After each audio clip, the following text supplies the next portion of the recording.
What up? What up? What up? What up? What up? What up? What up, though? Back again. Oh, my shirt. Yes. Kitchen over everything clothing.com. Kitchen over everything clothing.com. Get yourself a credit turns me on shirt. Man, I don't know. So I guess this is the video I need to make, and a lot of people gonna be like, "Oh my god, what is this about?" Okay, so I just received in the mail the big dog. My nails are dirty, so I don't know if this is gonna be a great idea. But yeah, there it is. And so this came about when I was talking to one of my YouTube followers, and they were saying, "Man, why don't you get to go the More Rewards?" I was like, "Nah, More Rewards with Amex, they don't backdate." And I said, "Well, let me call them because what I mean by it not backdating is that American Express is just revolving. It starts over. The only thing people buy the American Express trade line for is that is if it has a high limit, and they'll buy their trade line. But if it's got a low limit and it's American Express, you might as well you can't sell it as a trade line. You got it or whatever, but it doesn't backdate. It doesn't give you history. It doesn't say. It doesn't give the person that you put an authorized user or yourself. It doesn't give you the long-standing payment history. Let's say if you had it for 5 years. So if you didn't know, now you know. So I was skeptical about getting the more rewards card because I should have just had the photo up here somewhere. I was skeptical about getting it. It's a dope little card. It looks cool.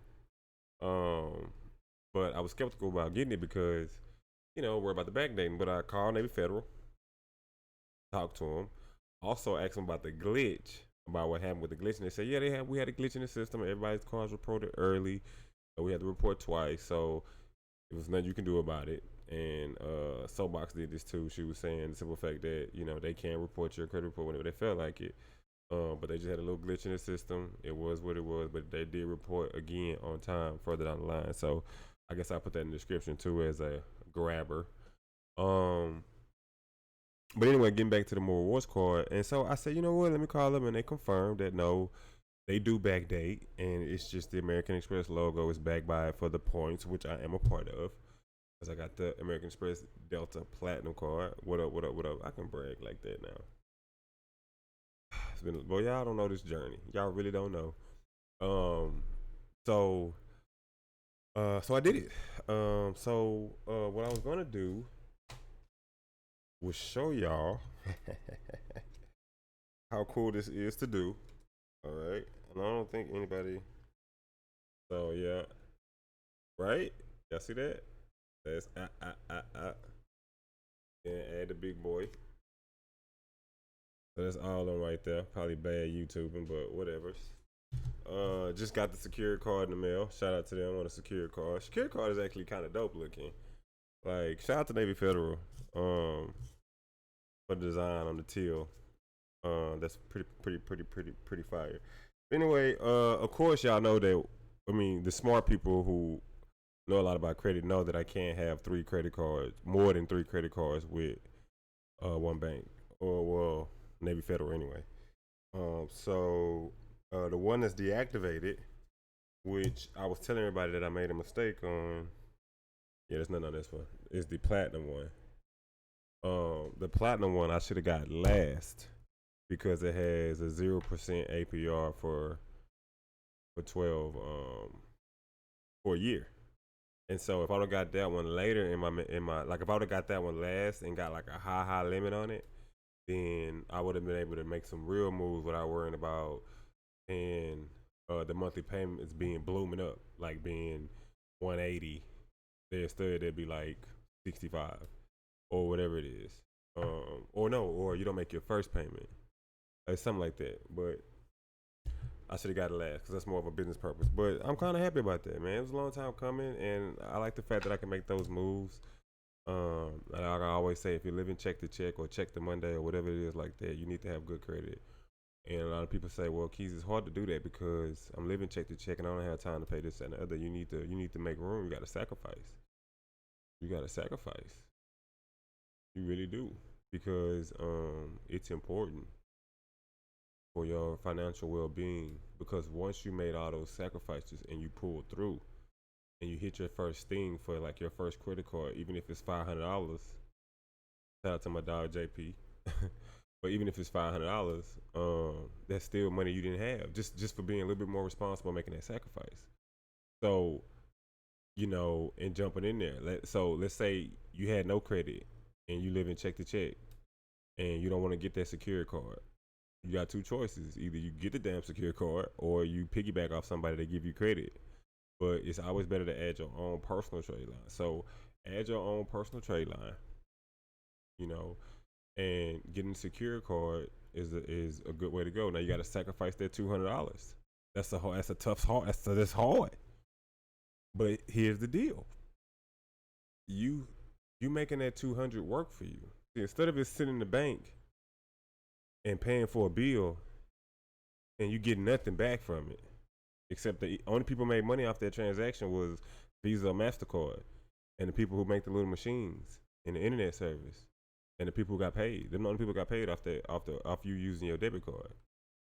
So what you need to do is put that $200 on that secure card. Maybe you get a secure card that has points. You see what I'm saying?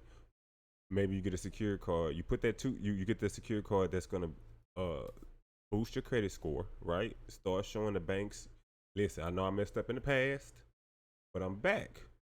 All right. They got Open Skies is a good starter one if won't nobody give you a secure card, because I would rather you go straight to Capital One to discover it. But at the end of the day, that 200 that you think is gone, no. As soon as you get that $200 card, you spend it if you have to. But if you can hold that 200 to the side like you was doing already, let it sit on that card, let it report, and then your credit going up. And then let's say you use it, that money ain't going nowhere, it's still there, and then you paying yourself back. It ain't like you paying, the $200 and you can't get it no more. Now you get this thing, you still use that same 200. Just be responsible and pay me on the day you need to pay me. Bank, I'm the bank. Just pay me on the day you need to pay me. You can reuse the card all you want to, but just pay me on the day. Make it look good on the day you need to pay me, which is your reporting date and your due date. You got to know those, because if you know those, you can circumvent. Okay? You pay it by your due date. Wait for the reporting date. The day after the reporting date, you swiping the crap out of it because you need it. But then you making sure you come back to the well. And I get it. It's a lot of responsibility. Oh, it's too much. Then you don't want good credit. Then you don't want to get a good APR. You don't want to get zero down on the vehicle. You want to continue to get your income tax check every year and go put a down payment. Take half of it and go put a down payment instead of working on your credit now. So when you get, I can go on. I'm gonna have to make a part two to this, but this is kind of like just me just talking and juicing because I miss my little Man Hell Nah podcast show. So y'all gonna get a lot of this, a lot more videos from me because I'm trying to boost up the channel, getting to the point where this can be a form of income, hopefully one day. So I know my biggest crowd is Navy Federal, and I know people with Navy Federal who are trying to fix their credit. So I guess I'm gonna try to jump into this space a little bit, make a little niche, and coat ride Navy Federal for a little bit for anybody really. But I know a lot more urban and minority people might gravitate towards me because it's familiar language that I'm speaking.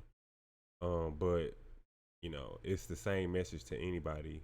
Even if you're well off and you making good money, it's still important to have good credit because you making good money, you saving that money, and you go and put down payments.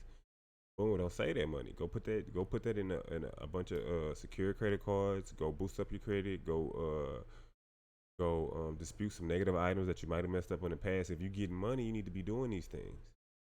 So I'm gonna keep this short, and I'm gonna come back with another video because I'm juicing.